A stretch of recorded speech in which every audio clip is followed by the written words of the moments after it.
Hello बच्चों, कैसे हो आप लोग। जो अपने कल की क्लास हुई थी, कल की क्लास के अंदर हमने वीमा जो है उसके बारे में पढ़ा था और देखा था कि किस तरीके से हम वीमा जो है उसको ज्ञात कर सकते हैं। तो देखिए, आज के वीडियो लेक्चर के अंदर हम उसे ही कंटिन्यू करते हैं और कुछ ऐसे मेथड देखते हैं जो हम आगे के चैप्टर्स के अंदर एज ए शॉर्ट ट्रिक भी यूज कर सकते हैं। वो मेनली जो है वो तो है अपने पास वीमा का ही कोई बेसिक मेथड, लेकिन हम उसका यूज करके किसी क्वेश्चन की कैलकुलेशन को बहुत सिंपल कर सकते हैं या किसी भी क्वेश्चन का आंसर हम शॉर्ट ट्रिक से कैसे दे सकते हैं, वो सारा वीमा के ऊपर भी निर्भर करेगा। तो चलिए स्टार्ट करते हैं। हमने वीडियो लेक्चर के अंदर वीमा के बारे में देख लिया था कि किस तरीके से हम वीमा का मान जो है या वीमीय सूत्र जो है वो ज्ञात कर सकते हैं। अब जैसे ही आप अलग अलग चैप्टर पढ़ते जाओगे आगे की ओर, तो उन चैप्टर के बेसिस के ऊपर आपके पास जैसे ही कोई नई भौतिक राशि सामने आएगी तो आप उस भौतिक राशि का सूत्र के आधार पर वीमीय सूत्र आराम से निकाल सकते हो। ठीक है, अब हमें इस टाइम शुरुआत के अंदर ज़्यादातर वीमाएँ जो है वो रटने की कोशिश नहीं करनी है, क्योंकि अगर रट के रखेंगे तो लास्ट टाइम में हम भूल जाएंगे। तो हमें कैलकुलेशन के थ्रू उसको हमेशा निकालते हुए रहना है। आगे इस वीमा की बहुत ज़्यादा प्रैक्टिस आप लोगों को होगी, क्योंकि एक ही चैप्टर के अंदर कम से कम 10 या 12 भौतिक राशियाँ आ जाएगी, तो उन सब की वीमा जो है वो भी आप लोगों को ज्ञात करनी पड़ेगी। तो इसके अंदर हम लोग जो मैं वीमा के अंदर लास्ट बात करना चाहता हूँ वीमा ज्ञात करने के बारे में, वो एक ही है कि आपके पास एसआई पद्धति के अंदर, एसआई जो पद्धति होती है इसके अंदर आपके पास 7 मूलभूत राशियां हैं, ठीक है, और 2 जो है वो पूरक राशियां हैं। तो 7 जो मूलभूत राशियां हैं वो 7 मूलभूत राशियां वीमीय सूत्र के अंदर आप लोग लिख सकते हो। जो 7 मूलभूत राशियां हैं, इन 7 मूलभूत राशियों को वीमीय सूत्र के अंदर आप लोग लिख सकते हो। बाकी की जो 2 पूरक राशियां हैं, जो 2 अपने पास पूरक राशियां हैं, इन दोनों पूरक राशियों का मात्रक तो होता है। दोनों पूरक राशियां जो है वो कौन कौन सी, एक तो होता है समतल कोण और दूसरा होता है घन कोण। तो समतल कोण और घन कोण दोनों का मात्रक तो होता है, लेकिन उन दोनों राशियों को हम लोग वीमा के अंदर नहीं लिखते हैं। ये भी आप लोगों को ध्यान में रखना है। अब ये जो 7 मूलभूत राशियां हैं जिसके अंदर विद्युत धारा आ गई, ताप आ गया, तो ये सारी जो भौतिक राशियां हैं इनको वीमा के अंदर लिख सकते हो। जैसे हमने एग्जाम्पल पढ़े हैं, मैंने बोल दिया कि MLT आप लोग लिख लो, तो इसका मतलब ये नहीं है कि चाहे कैसा भी फॉर्मूला आपके पास आए आप केवल MLT ही लिखोगे, नहीं। MLT के अलावा, MLT तो कब है, जब द्रव्यमान, लंबाई और समय आए। जैसे ताप आ गया, तो ताप आ गया तो आप लोग यहाँ पर लिख लोगे थीटा, जो ताप को रिप्रेजेंट करता है, ठीक है। जैसे करंट आ गई, विद्युत धारा आ गई, तो विद्युत धारा के लिए हम लोग A को यूज करते हैं कि विद्युत धारा कहीं पर आ जाएगी तो हम लोग क्या लिख लेंगे, A लिख लेंगे। फिर विद्युत धारा के अंदर जितनी घात उसकी आ रही है, ताप के अंदर कितनी घात उसकी आ रही है, वो हम यहाँ पर लगा देते हैं। तो अंदर हम कितनी राशियाँ लिख सकते हैं, 7 मूलभूत राशियाँ जो हैं वो लिख सकते हैं, सातों की सातों। अब कम होती जाए, जैसे हम लोग थीटा और A काम में नहीं ले रहे हैं, तो क्यों काम में नहीं ले रहे हैं, क्योंकि थीटा यानी ताप का कोई पद नहीं आ रहा और धारा का कोई पद नहीं आ रहा, तो बजाय इसे बड़ा लिखने के हम लोग जिसकी घात 0 आती है उस पद को लिखते ही नहीं है, क्या लिख लेते हैं, केवल MLT ही लिख लेते हैं। तो ये बात आपको जरूर ध्यान में रखनी है। तो अब हम वीडियो लेक्चर के अंदर ये देखते हैं कि जो अपने पास हम लोग वीमा लिखते हैं, क्या ये केवल लिखने का ही तरीका है या फिर इसका कोई यूज भी होता है। तो हम बात करने वाले हैं वीमीय विश्लेषण के अनुप्रयोग के बारे में। वीमीय विश्लेषण के अनुप्रयोग कि कहाँ कहाँ पर हम लोग किस तरीके से वीमीय विश्लेषण का या वीमा का यूज कर सकते हैं। तो मैंने पहले ही कहा था वीमा जो है वो क्या है, फिजिक्स की माँ है एक तरीके से। हर चैप्टर के अंदर आपके यूज में आएगी, शॉर्ट ट्रिक बनाने में आपको हेल्प करेगी। तो वीमीय विश्लेषण के जो अनुप्रयोग हैं वो 1 बाय 1 हम लोग डिस्कस करेंगे। पहला जो अनुप्रयोग होता है वीमीय विश्लेषण का वो होता है किसी भौतिक राशि का द्विमात्रक पद्धति में मात्रक। ठीक है, कोई भी अपने पास, मैं फर्स्ट लिख ही देता हूँ, दी गई भौतिक राशि का, दी गई भौतिक राशि का अन्य मात्रक पद्धति में, अन्य मात्रक पद्धति में मात्रक ज्ञात करना। हम एज ए क्वेश्चन ही लेके चलेंगे इन सबको, ठीक है। तो पहली बात क्या है कि कोई आपको भौतिक राशि दी हुई है, ठीक है, उस भौतिक राशि का मात्रक आपको ज्ञात करना है किसी दूसरी मात्रक पद्धति के अंदर। तो वो हम लोग किससे निकाल सकते हैं? विमीय विश्लेषण से निकाल सकते हैं। कैसे निकालेंगे वो आप लोगों को ध्यान में रखना है, ठीक है। कैसे निकालेंगे हम लोग कि जैसे अपने पास कोई एक भौतिक राशि दी हुई है, मैं एग्जाम्पल से ही आप लोगों को समझा रहा हूँ, एक एक एग्जाम्पल हम लोग लेके चलेंगे इन अनुप्रयोग के। तो अगर हम भौतिक राशि का भौतिक राशि को अन्य मात्रक पद्धति में कन्वर्ट कर रहे हैं, उसके मात्रक को कन्वर्ट कर रहे हैं, तो एक एग्जाम्पल जो है वो हम लेके चलते हैं। जैसे हमने बोल दिया कार्य, कार्य जो है वो क्या होता है, क्या सूत्र क्या होता है उसका, ये आप आगे जो टॉपिक आएगा कार्य ऊर्जा शक्ति उसके अंदर पढ़ते हो। अभी हम लोग लिख लेते हैं कार्य बराबर क्या होता है? बल गुणा विस्थापन, बल गुणा विस्थापन, ठीक है। अब कार्य जो है वो क्या हो गया? बल गुणा विस्थापन हो गया। बल क्या होता है? बल होता है द्रव्यमान गुणा त्वरण, और ये यहाँ पर आ गया आपके पास विस्थापन। त्वरण जो है वो क्या होता है? वेग बटे समय, ठीक है, और वेग क्या होता है? विस्थापन बटे समय। तो मैं यहाँ से क्या लिख सकता हूँ? देखो सीधा मैंने लिख दिया द्रव्यमान गुणा में त्वरण जो है वो त्वरण क्या लिख सकता हूँ? मैं सीधा लिख रहा हूँ, देखो क्या लिख सकता हूँ? विस्थापन बटे समय। ये तो हमने किसकी जगह लिख दिया? त्वरण जो है, त्वरण की जगह हम लोग क्या लिखेंगे? वेग बटे में समय, ठीक है। वेग की जगह क्या लिखेंगे? विस्थापन बटे में समय। तो ये क्या बन गया आपके पास? त्वरण जो है वो क्या बन गया? विस्थापन बटे समय का स्क्वायर। और साथ में क्या है आपके पास? विस्थापन। तो मैं विस्थापन की ही घात क्या लगा दूं? 2 लगा देता हूं। द्रव्यमान का जो मात्रक है अपने पास वो क्या होता है? द्रव्यमान का मात्रक है किलोग्राम।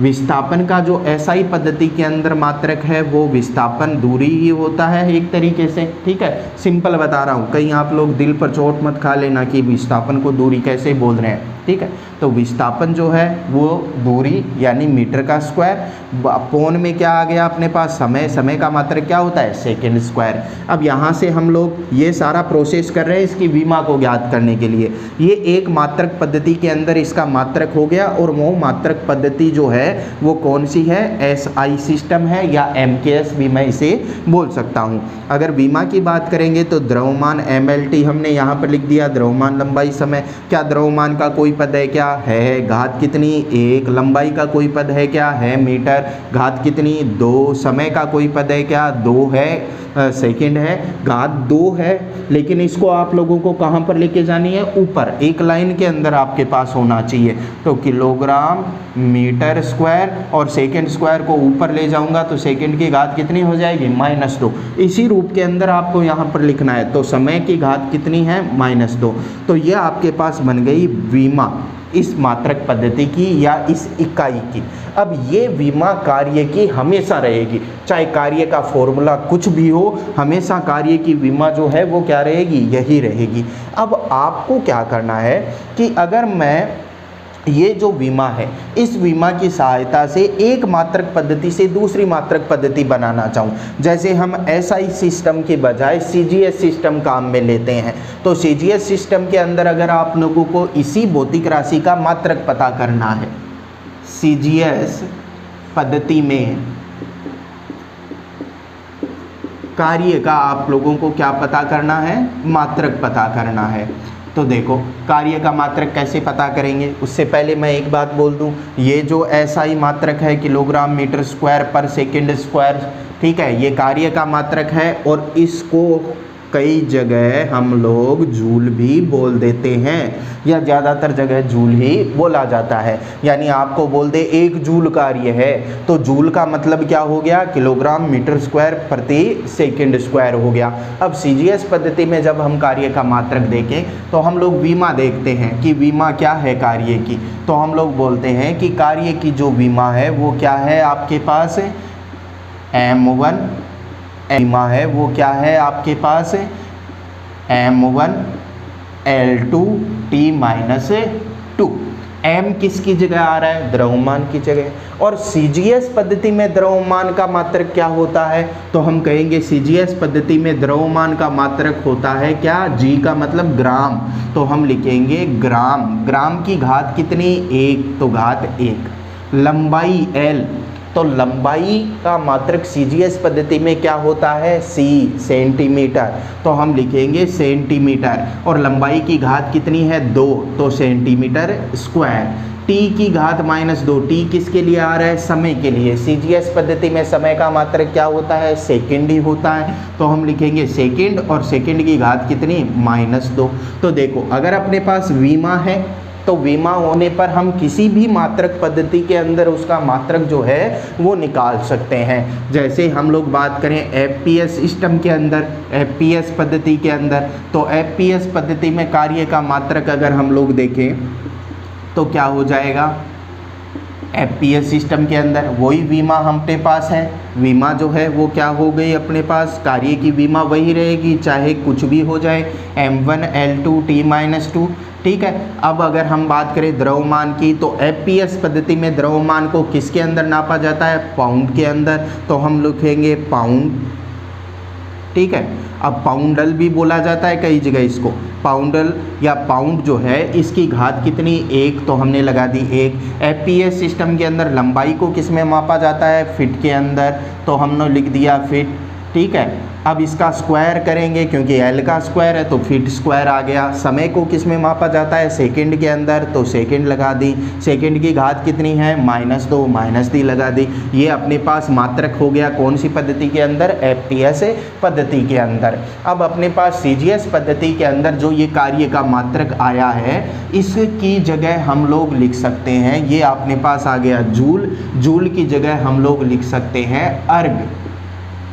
सीजीएस पद्धति के अंदर, सीजीएस पद्धति के अंदर हम जूल जो है उस जूल की जगह क्या लिख सकते हैं, अर्ग। और अर्ग किसकी जगह लिखा जाता है, ग्राम सेंटीमीटर स्क्वायर पर सेकंड स्क्वायर की जगह लिखा जाता है। तो ये इसका प्रथम अनुप्रयोग हो गया जिसके अंदर हम लोग क्या कहते हैं कि कोई एक भौतिक राशि है और इस भौतिक राशि के मात्रक को अगर हमें किसी दूसरी मात्रक पद्धति में मात्रक से कन्वर्ट करना है तो किस तरीके से हम विमा की सहायता से ये कर सकते हैं। क्योंकि यहाँ पर देखो यहाँ तक की तो कैलकुलेशन हमने की क्योंकि हमने लोगों को विमा ज्ञात करनी थी। ठीक है। अब विमा ज्ञात हो गई तो इस विमा के आधार पर चाहे आपको कोई सी भी पद्धति बोल दे, सीजीएस बोल दे, एफपीएस बोल दे या एसआई बोल दे, तो उसके अंदर हम लोग ये मात्रक निकाल सकते हैं।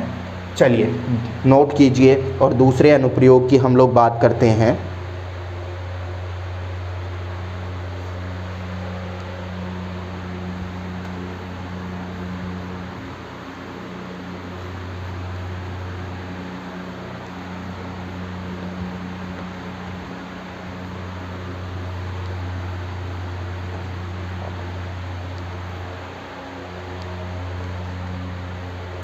दूसरा जो अनुप्रयोग है वो है किसी भौतिक नियतांक या गुणांक की विमा ज्ञात करना, विमा ज्ञात करना कि कोई भी अपने पास भौतिक नियतांक है या फिर कोई गुणांक है।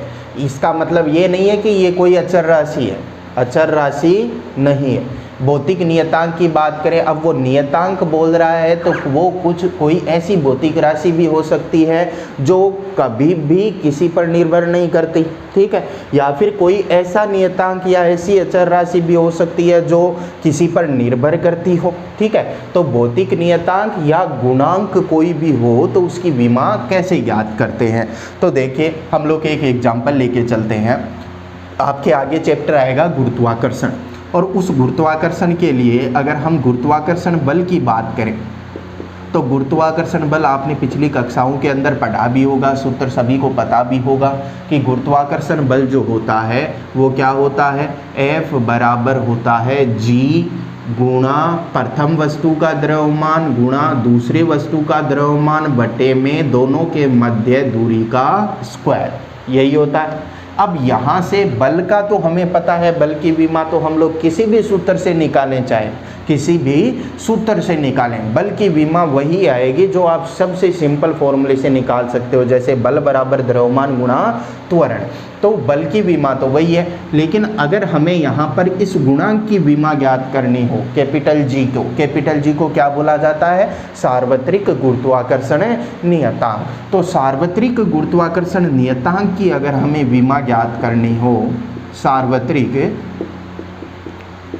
गुरुत्वाकर्षण नियतांक की अगर हमें विमा ज्ञात करनी हो तो ये विमा जो है वो क्या हो जाएगी। तो इस विमा के लिए हम लोग क्या करेंगे, सबसे पहले इस फॉर्मूले में से वो इसका मान निकालेंगे। तो अगर F को मैं इधर ले आऊँ, G को इधर ले आऊँ, या G को इधर रखते हुए बाकी सब को इधर ले आऊँ, तो क्या बन जाएगा, G बराबर बन जाएगा F गुणा R स्क्वायर बटे में M1 गुणा M2, यही बन गया अपने पास। चलो मात्रक लिखो, या इसको थोड़ा सा किसी के अंदर आपको लग रहा है कि इसकी मुझे डायरेक्ट विमा याद नहीं है तो उसका और छोटा सा रूप आप बना लो कि G बराबर जो है वो बल को मैं क्या लिख सकता हूँ, बल को लिख सकता हूँ द्रव्यमान गुणा त्वरण, त्वरण को A से लिखा जाता है, ठीक है, R स्क्वायर बटे में M1 गुणा में M2 लिख दिया। त्वरण है, त्वरण की हमें सीधी नहीं पता, तो सीधी नहीं पता तो इसको आप और ज़्यादा कन्वर्ट कर सकते हो, क्या लिख सकते हो, वेग बटे समय लिख सकते हो। तो हमने लिख दिया G बराबर M गुणा में वेग को V से लिख दिया गुणा में R स्क्वायर, M1 और M2 पहले से थे, और वेग बटे में समय, समय को किससे लिखा जाता है, T से लिखा जाता है। अब बोले सर हम तो इतने कमज़ोर हैं कि वेग की भी विमा हमें नहीं पता सीधी, तो वेग को भी क्या लिख सकते हो आप लोग, विस्थापन बटे समय। तो G बराबर क्या बन जाएगा आपके पास, G बराबर बन जाएगा, ये क्या आ गया आपके पास, M द्रव्यमान गुणा में वेग को क्या लिख दिया, विस्थापन, विस्थापन को लिखा जाता है S से, गुणा में R स्क्वायर बटे में M1 और M2 दोनों ही क्या है, द्रव्यमान, एक T पहले से था, एक विस्थापन बटे समय वाला T आएगा तो नीचे क्या बन गया, T स्क्वायर बन गया। अब ये सबसे सिंपल फॉर्मूला बन गया। अब आप बोलोगे कि हमें द्रव्यमान की भी नहीं पता, तो इससे आगे सोल्व नहीं हो पाएगा। तो चलिए ये सबसे सिंपल फॉर्मूला है, द्रव्यमान की तो आप लोगों को देखनी ही पड़ेगी। तो G जो है इसके अगर हम विमा की बात करें तो G की जो विमा है ये लिखते हैं हम लोग, क्या लिखेंगे, हम लोग बोलेंगे कि यहाँ पर हमने लिख दिया MLT, ठीक है।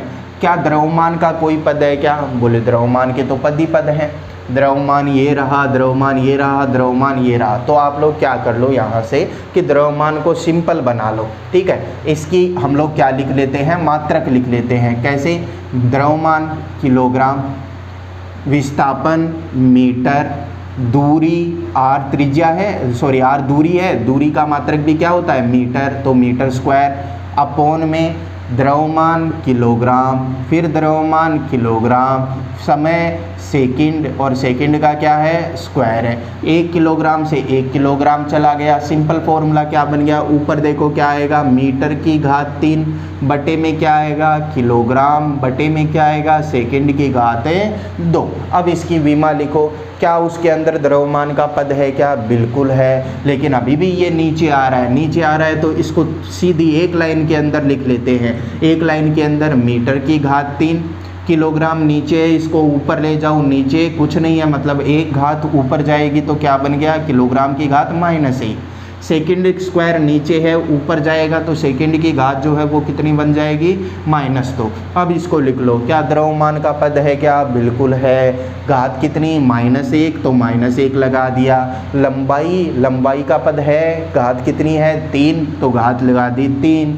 समय है, बिल्कुल है, घात कितनी है, -2, तो हमने यहाँ पर लगा दिया -2। तो ये बन गई आपके पास g की विमा, m-1 L3t-2। तो इस तरीके से आप किसी भी भौतिक राशि का कोई भी नियतांक है आपके पास, तो उस नियतांक की विमा ज्ञात कर सकते हो। जैसे अगर आप ट्राई करना चाहोगे तो हम लोग ईटा की बात कर लेते हैं, श्यानता गुणांक की। तो श्यानता गुणांक के लिए भी हम लोग यहाँ से विमा जो है वो ज्ञात कर सकते हैं, बशर्ते आपको उसका फॉर्मूला जो है वो पता होना चाहिए कि श्यान बल जो होता है F बराबर होता है 6 पाई ईटा आर वी। ठीक है, तो यहाँ से इस फॉर्मूले से अगर आपको ईटा की जो श्यानता, ठीक है, तो यहाँ से इस फॉर्मूले से अगर आपको ईटा की जो श्यानता गुणांक है, इस श्यानता गुणांक की अगर आप लोगों को विमा निकालनी है तो इस ईटा को इधर रख लो और इधर ही रख लो और बाकी सबको इधर ले जाओ। F/6 pi are we. अब 6 और पाई जो है वो तो नियतांक है, वो तो क्या है, अचर राशि है, संख्याएं हैं। तो संख्याओं की तो कोई विमा होती नहीं, तो संख्या को हम लोग यहाँ से ऐसे देखते हैं कि ये यहाँ है ही नहीं, केवल क्या है, बल है, आर है और वी है। तो इसके अंदर इसकी इन तीनों की विमाएं लिखकर हम ईटा की विमा जो है वो ज्ञात कर सकते हैं। कोई भी फॉर्मूला चाहे आपके पास हो, उसके अंदर अगर बाई चांस ईटा आ रहा है तो उस वहाँ से आप लोग ईटा या श्यानता गुणांक की विमा जो है वो ज्ञात कर सकते हो। तो नोट कीजिए।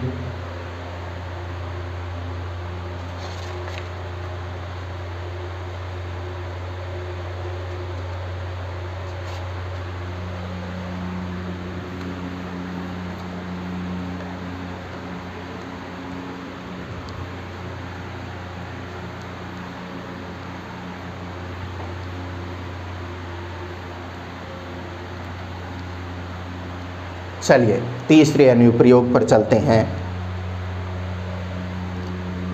तीसरा अनुप्रयोग जो है वो क्या है, एक भौतिक राशि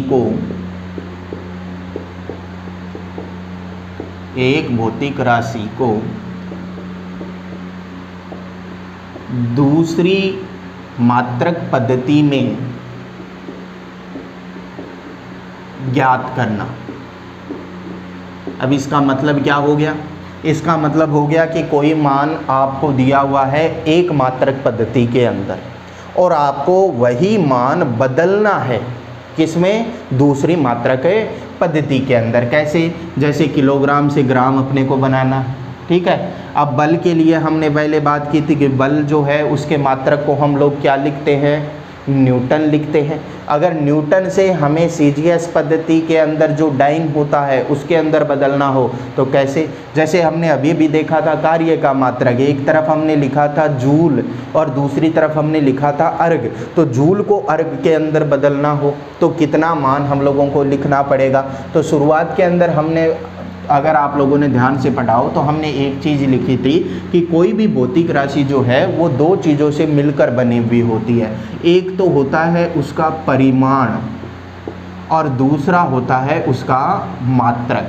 और परिमाण और मात्रक जो है इन दोनों का गुणा हमेशा क्या रहता है, नियत रहता है। चाहे मात्रक पद्धति आप अलग अलग लो तो भी कोई फर्क नहीं पड़ता। परिमाण गुणा मात्रक का गुणा जो है, इन दोनों का गुणनफल जो है वो हमेशा क्या रहेगा, नियत रहेगा। तो हम लोग क्या बोलेंगे, हम लोग बोलेंगे कि प्रथम जो अपने पास मात्रक पद्धति है या ज्ञात जो मात्रक पद्धति है, ज्ञात मात्रक पद्धति के अंदर हम लोग यही चीज़ लगाएंगे और उसको बराबर कर देंगे अज्ञात मात्रक पद्धति से, अज्ञात मात्रक पद्धति से। तो हम लोग कैसे लिखेंगे, हम लोग क्या लिखेंगे कि मान लो परिमाण जो है उसे हम लोग रिप्रेजेंट कर रहे हैं किसी के अंदर। कैसे, परिमाण जो है अपने पास वो कुछ भी हो सकता है, 1 2 3 4 कोई भी कांस्टेंट मान हो सकता है। हम उसे ले लेते हैं एक बार n1।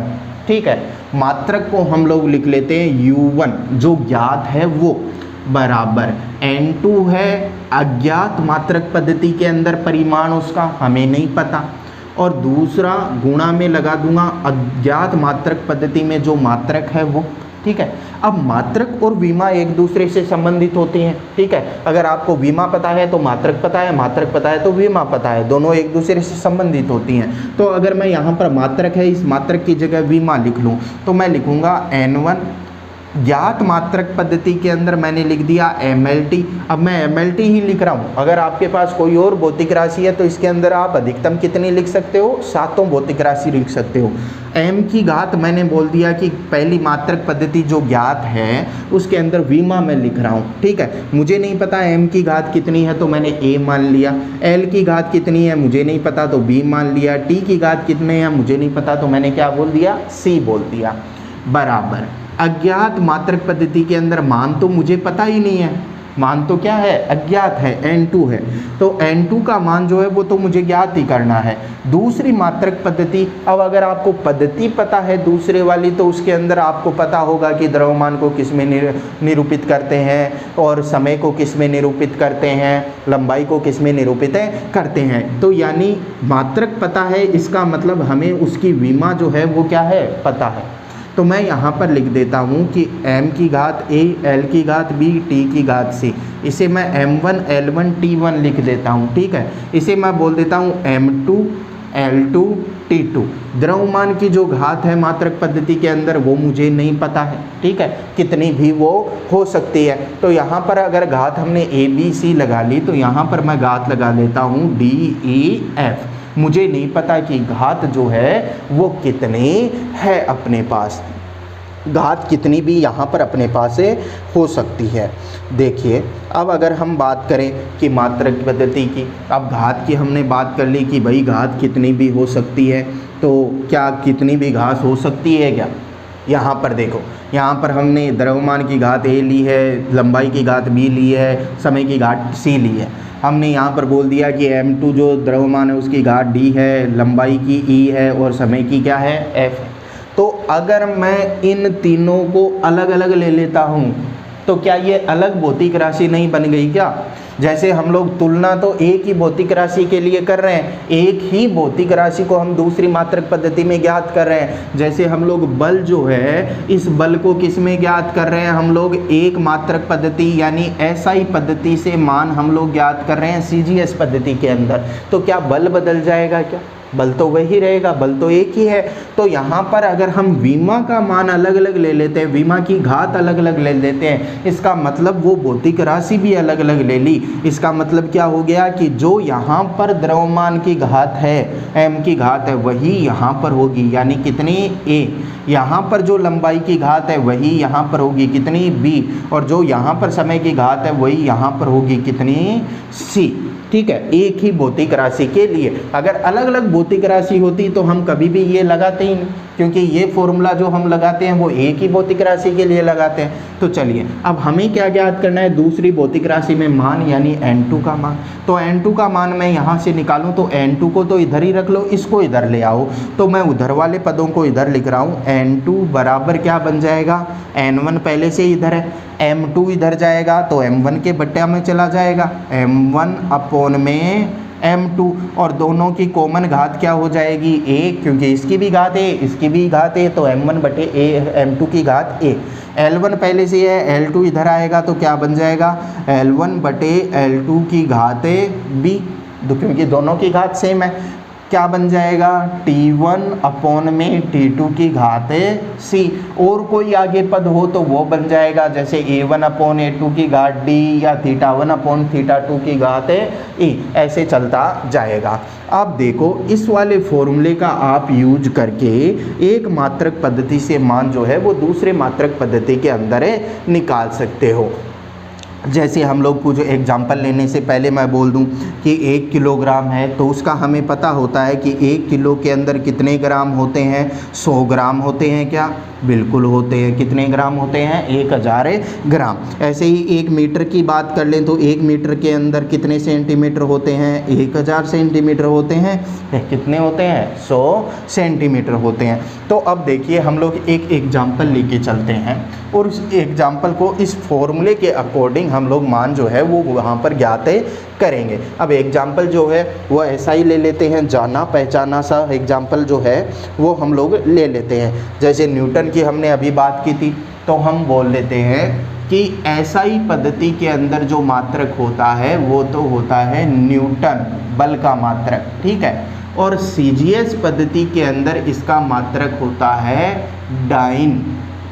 क्या मात्रक होता है? डाइन। तो अगर एसआई से सीजीएस पद्धति के अंदर मुझे बदलना है, मैंने बोल दिया कि मेरे पास बल जो है वो कितना है? बल जो है उसका मान है अपने पास 1 न्यूटन। न्यूटन को हम लोग केवल 1 कैपिटल एन से लिखते हैं। अब मुझे इसी 1 न्यूटन का मान डाइन के अंदर निकालना है कि डाइन के अंदर ये कितना होगा या सीजीएस पद्धति में कितना होगा। तो हम क्या कहेंगे? N2 बराबर N1 M1 बटे M2 की घात A, L1 बटे L2 की घात B और T1 बटे T2 की घात C लगा दिया। M1 L1 T1 ज्ञात राशि है अपने पास, ठीक है, ज्ञात ही राशि है। M2 L2 T2 अज्ञात राशि की विमाएँ हैं अपने पास, विमा तो हमें राशि है। M2 L2 T2 अज्ञात राशि की विमाएँ हैं अपने पास, विमा तो हमें पता ही है, मान नहीं पता है केवल N2 का मान। तो यहाँ पर मान रखते जाऊँ। तो उससे पहले मैं अगर बल की विमा लिख लेते हैं हम लोग, क्योंकि बल की विमा हमें चाहिए होगी। तो बल की विमा की बात करेंगे तो बल की विमा जो है वो हमने कई बार लिख ली है। बल की जो विमा है वो हमने कई बार लिख ली है। वापिस से हम बोल देते हैं कि बल F बराबर क्या होता है? ए को क्या लिख सकता हूँ मैं? सीधा सीधा विस्थापन बटे में समय का स्क्वायर, यही लिख सकता हूँ। बल क्या, त्वरण जो है वो क्या होता है? वेग बटे समय। वेग क्या होता है? विस्थापन बटे समय। तो सीधा मैंने क्या लिख दिया? विस्थापन बटे समय। तो विमा जो है वो इसकी क्या बन जाएगी अपने पास? द्रव्यमान M1 L1 T-2। अब यही विमा यहाँ पर अपने को काम में लेनी है। ये है अज्ञात मात्रक पद्धति में मान हमें निकालना है। ये है ज्ञात मात्रक पद्धति में परिमाण कितना है? 1 लिख दिया, गुणा में M1 बटे M2। M1 यानी पहली जो मात्रक पद्धति है उसके अंदर द्रव्यमान कितना है आपके पास? घात 1 ही है, तो A का मान तो कितना हो जाएगा? 1 हो जाएगा। M1 बटे M2 का मान 1। L1 बटे L2 की बात करूंगा तो L1 बटे L2 यानी लंबाई की घात 1 है, मतलब B का मान भी 1 हो गया। समय की घात कितनी है? -2। तो T1 बटे में T2 का जो मान है उसके ऊपर मैंने घात जो है वो कितनी लगा दी? -2 लगा दी। N2 बराबर हमने बोल दिया 1 गुणा में पहली जो ज्ञात मात्रक पद्धति है उसमें द्रव्यमान का मात्रक क्या है? तो हम ज्ञात की बात कर रहे हैं। M1 L1 T1 ज्ञात थे अपने। ज्ञात मात्रक पद्धति के अंदर द्रव्यमान का मात्रक क्या है? तो ज्ञात पद्धति क्या है? SI। SI के अंदर द्रव्यमान का मात्रक क्या होता है? किलोग्राम। तो हमने M1 की जगह लिख दिया किलोग्राम, अपॉन में M2 अज्ञात मात्रक पद्धति के अंदर मान। तो अज्ञात मात्रक पद्धति में द्रव्यमान का मात्रक, अज्ञात मात्रक पद्धति क्या है? CGS। तो CGS के अंदर द्रव्यमान का मात्रक क्या होता है? ग्राम। घात कितनी? 1। लंबाई ये है ज्ञात मात्रक पद्धति की। तो ज्ञात मात्रक पद्धति क्या है? SI के अंदर लंबाई का मात्रक क्या होता है? मीटर। अपॉन में अज्ञात के अंदर लंबाई का मात्रक क्या होता है? सेंटीमीटर। CGS के अंदर घात कितनी? 1। समय की बात करें तो समय का ज्ञात के अंदर मात्रक भी सेकंड होता है और अज्ञात के अंदर भी क्या होता है? सेकंड। तो हमने लिख दिया सेकंड T1 की जगह और T2 की जगह भी सेकंड। घात कितनी? -2। अब यहाँ पर देखो N2 बराबर 1 गुणा में किलोग्राम। अगर मैं किलोग्राम की जगह ग्राम लिखना चाहूँ तो मैं कितना लिखूँगा? तो मैं किलोग्राम की जगह अगर ग्राम लिखना चाहूँ तो किलोग्राम की जगह क्या लिखूँगा मैं? 1000 ग्राम बटे में ग्राम, यही लिखूँगा। घात 1 है, मीटर, मीटर की जगह सेंटीमीटर लिखना चाहूँ तो 1 मीटर के अंदर कितने सेंटीमीटर, 100 सेंटीमीटर बटे में सेंटीमीटर पड़ा है।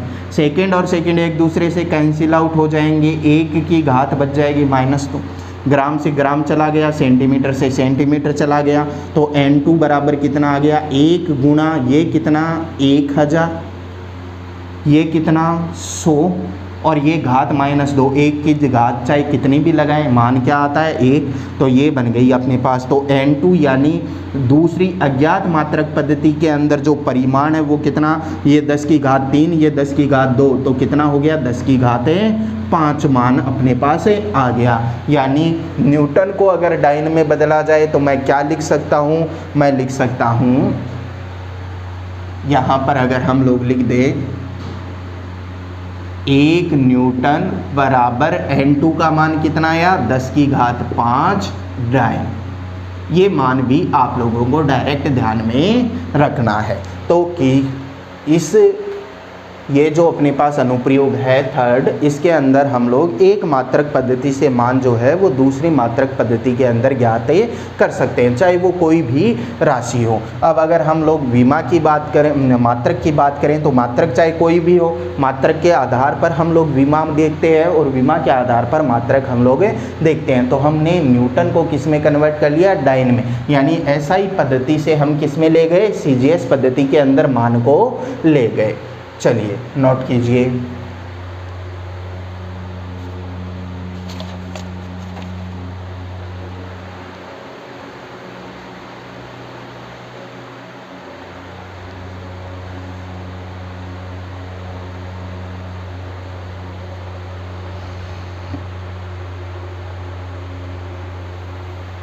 इसके अंदर आप जूल को अर्ग में बदल के भी देख सकते हो, दोनों के बीच में संबंध जो है वो आएगा 10 की घात 7 का, तो वो आप लोग कन्फर्म करोगे कि हाँ भाई 10 की घात 7 ही आ रहा है या फिर नहीं आ रहा है। जूल को किस में करना है, अर्ग में। जूल कौन सी पद्धति में मात्रक है, एसआई पद्धति के अंदर, और अर्ग कौन सी पद्धति में मात्रक है, सीजीएस पद्धति के अंदर। तो जूल को अर्ग में बदल कर देखना, क्या 1 जूल बराबर 10 की घात 7 अर्ग आ रहा है या नहीं आ रहा। अगर आ रहा है तो बिल्कुल करेक्ट है, नहीं आ रहा है तो वापस से ट्राई करो, करेक्ट आना ही चाहिए। फोर्थ जो है अनुप्रयोग वो है किसी भौतिक राशि के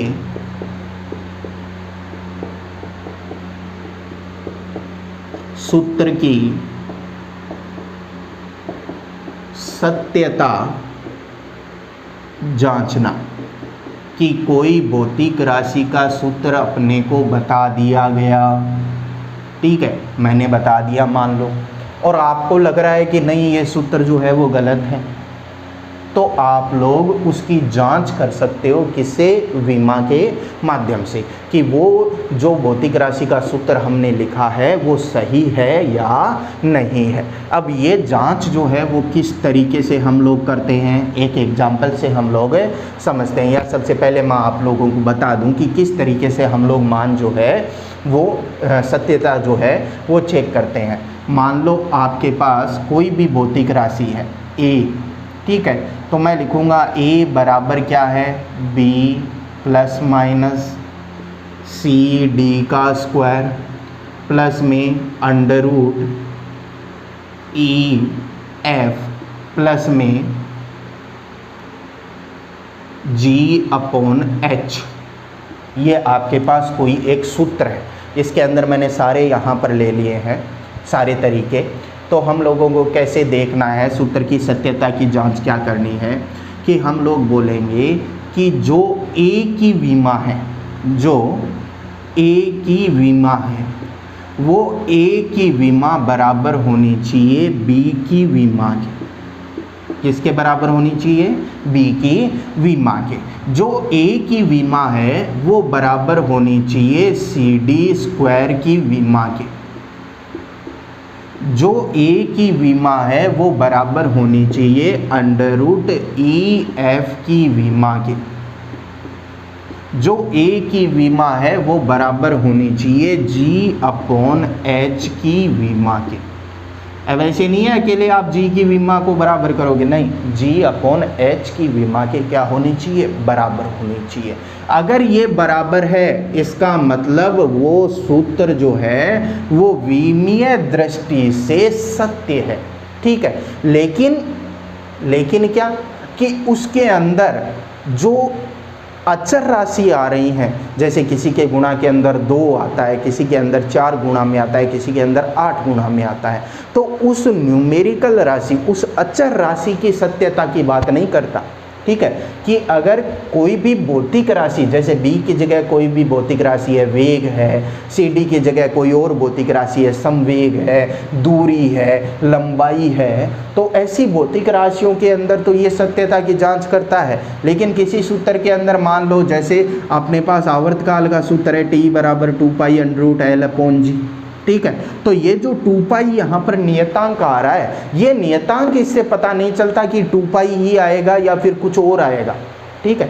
तो हम लोग केवल विमीय विश्लेषण के अंदर ये देख सकते हैं कि L की घात कितनी आएगी, G की घात कितनी आएगी, ठीक है। ये नहीं देख सकते कि उसके अंदर अचर राशि का मान कितना आएगा। तो सत्यता की जांच हम लोग एक सूत्र के अंदर एक एग्जाम्पल लेकर करते हैं।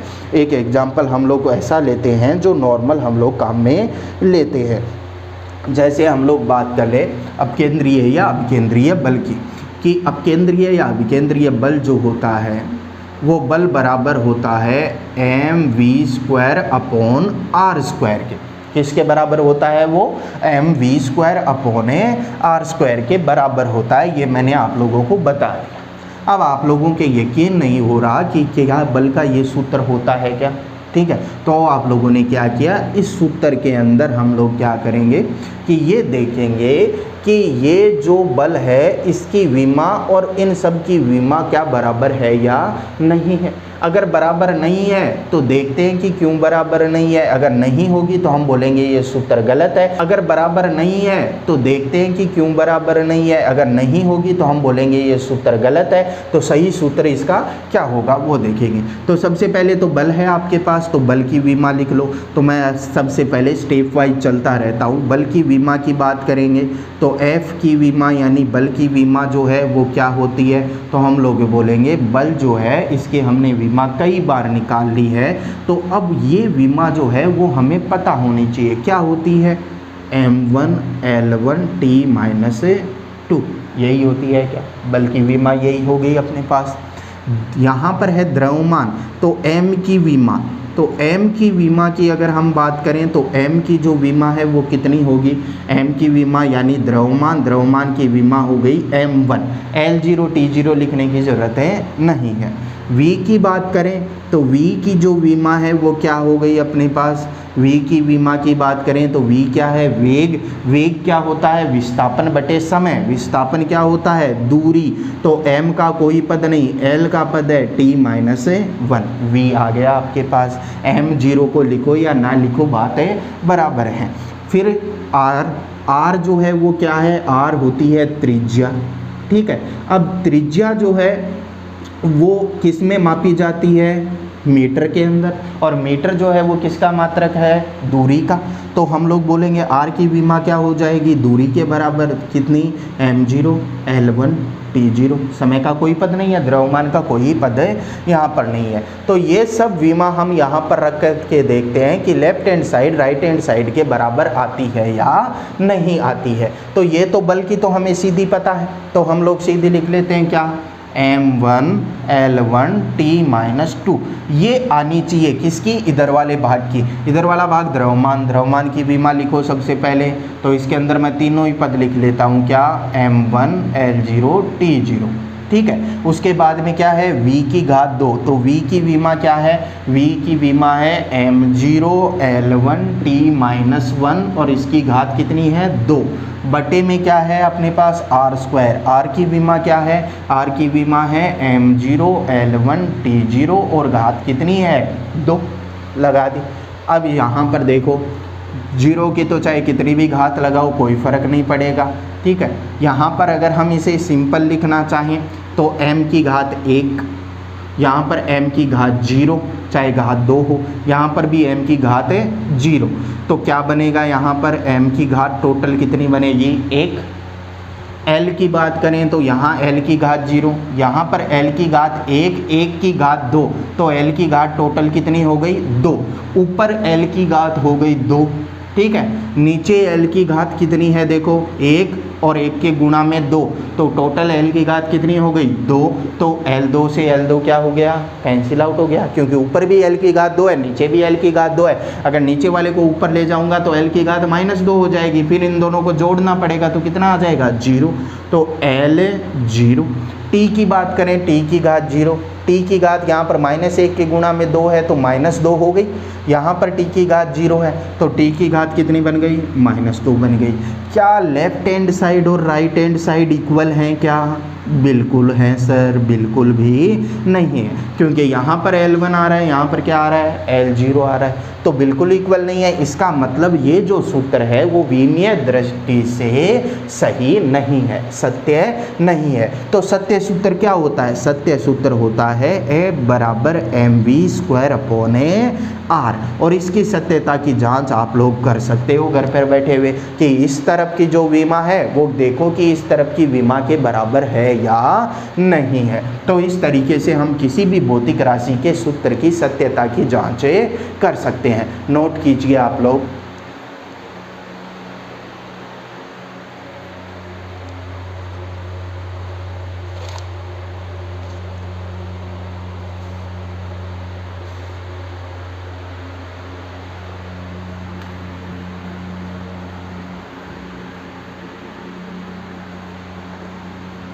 लास्ट जो अपने पास अनुप्रयोग है इसका, उसे कई बार क्वेश्चन जो है वो पूछा भी गया है।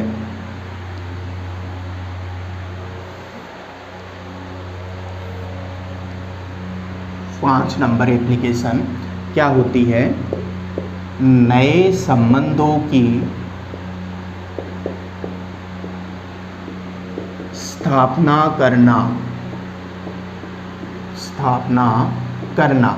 यहाँ संबंधों का मतलब है सूत्र, कोई भी सूत्र जो है वो बनाना। अगर आपको थोड़ा बहुत उस सूत्र का पता है तो आप उससे पूरा का पूरा सूत्र बिना आंकिक मान के ज्ञात कर सकते हो, बिना आंकिक मान के, यानी केवल भौतिक राशियों के पदों में आंकिक मान नहीं आएगा। तो कैसे हम लोग नए संबंधों की स्थापना या नए सूत्र की स्थापना करते हैं? तो मैं क्वेश्चन की लैंग्वेज के अंदर ही आपको एग्जाम्पल बता रहा हूँ, एग्जाम्पल से ही आप लोगों को बता रहा हूँ कि किस तरीके से हमें करना है। तो देखिए, मान लो अपने पास कोई एक भौतिक राशि है जिसका अपने को नाम पता है, ठीक है। अब नाम पता है तो हम किस तरीके से मान जो है वो देख सकते हैं। तो हमने बोल दिया कि कोई एक सरल लोलक है और वो सरल लोलक जो है उसका आवर्तकाल, किसी सरल लोलक का आवर्तकाल यानी t, ठीक है, आवर्तकाल t, उसके गोलक के द्रव्यमान स्मॉल m, डोरी की लंबाई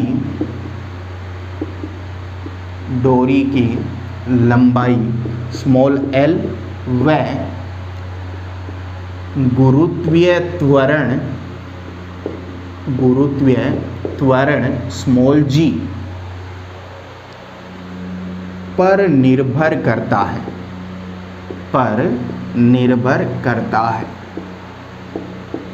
तो आवर्तकाल का सूत्र,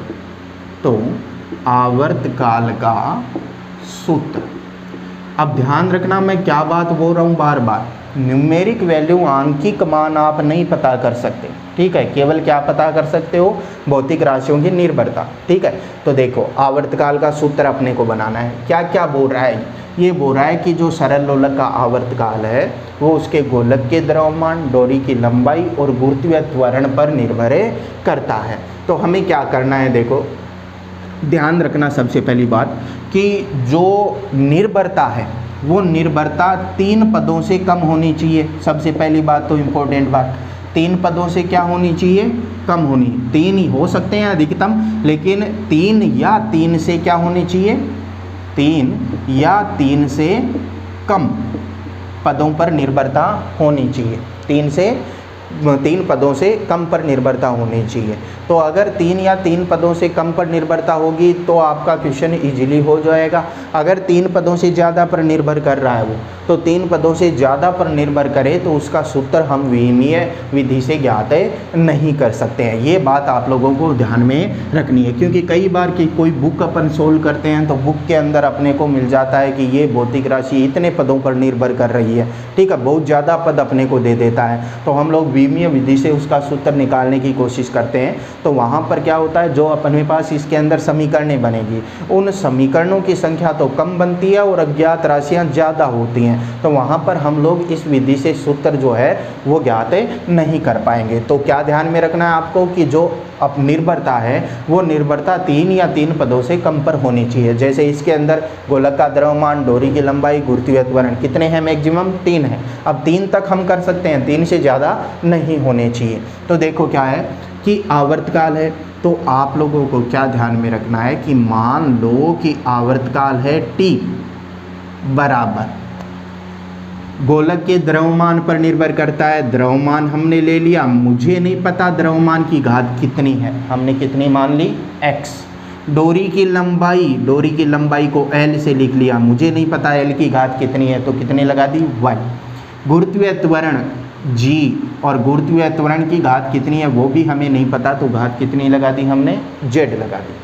अब आपको क्या करना है कि इधर वाले भाग की विमा को बराबर करना है इधर वाले भाग की विमा के, दोनों तरफ की विमाएं जो हैं इनको बराबर करना है। तो मैं t की विमा की बात करूं तो t जो है वो समय है। आवर्तकाल क्या होता है, एक चक्कर को लगाने में या पूर्ण करने में लगा समय, और समय की जो विमा है वो क्या होती है, mb0 lb0। t का मान कितना, 1, क्योंकि समय ही है केवल, ये जो दूरी है और जो द्रव्यमान है उसका पद है ही नहीं इसमें।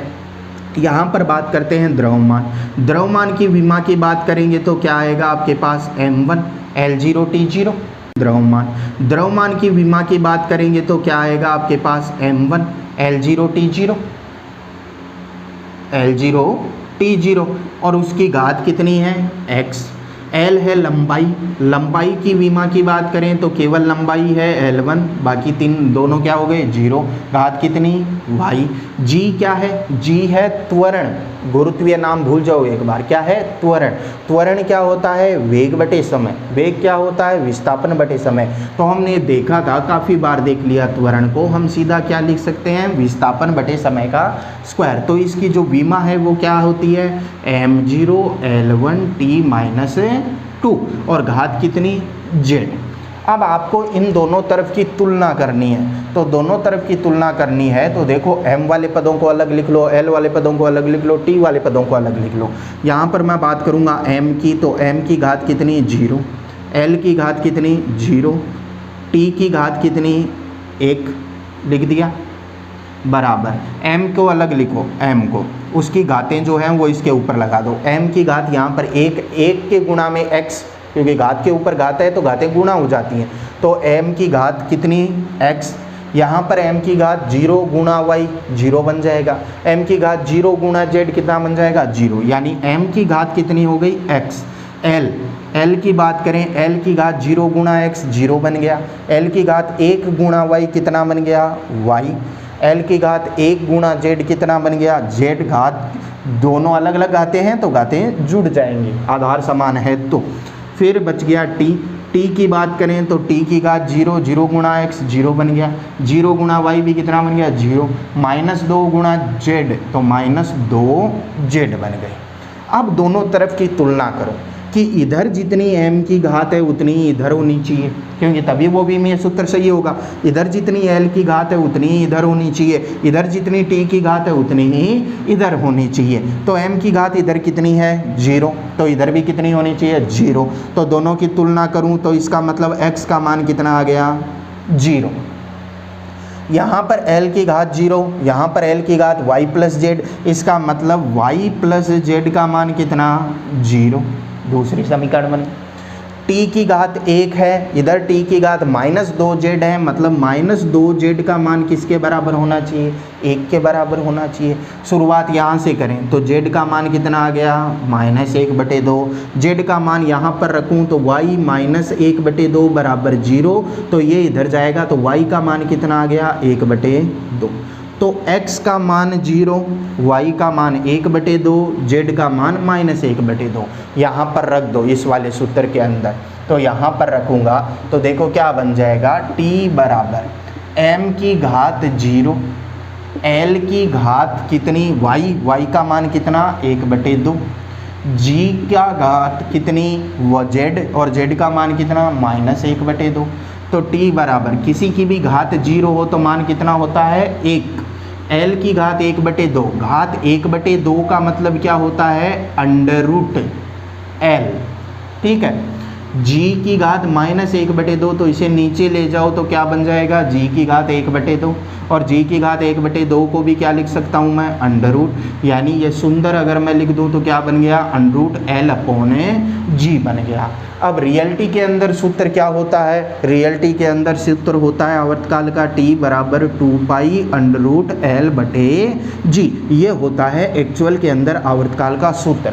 तो देखो भौतिक राशि जो थी उनकी घातें बिल्कुल सही आई है, l की घात 1/2, g की घात -1/2 वो बिल्कुल सही आई है, केवल क्या नहीं आया अपने पास आंकिक मान नहीं आया। तो यही तो मैं शुरुआत से बोल रहा था कि आंकिक मान नहीं आएगा, आंकिक मान के अलावा जो निर्भरता है वो आप लोग देख सकते हो। अब ये काम कहाँ पर आता है, जैसे समानुपाती का रिलेशन होता है उसमें हम घात को जो नियतांक है उसको हटा देते हैं, केवल अपने को ज़रूरत क्या पड़ती है भौतिक राशियों की ज़रूरत पड़ती है, तो वहाँ पर ये हम लोग काम में ले सकते हैं। तो ये विमाओं के विमीय विश्लेषण के अनुप्रयोग थे अपने पास 5, और इन अनुप्रयोगों का हम लोग आगे यूज करेंगे। तो आज के वीडियो लेक्चर के अंदर इतना ही, नेक्स्ट वीडियो लेक्चर के अंदर हम इसे आगे कंटिन्यू करेंगे।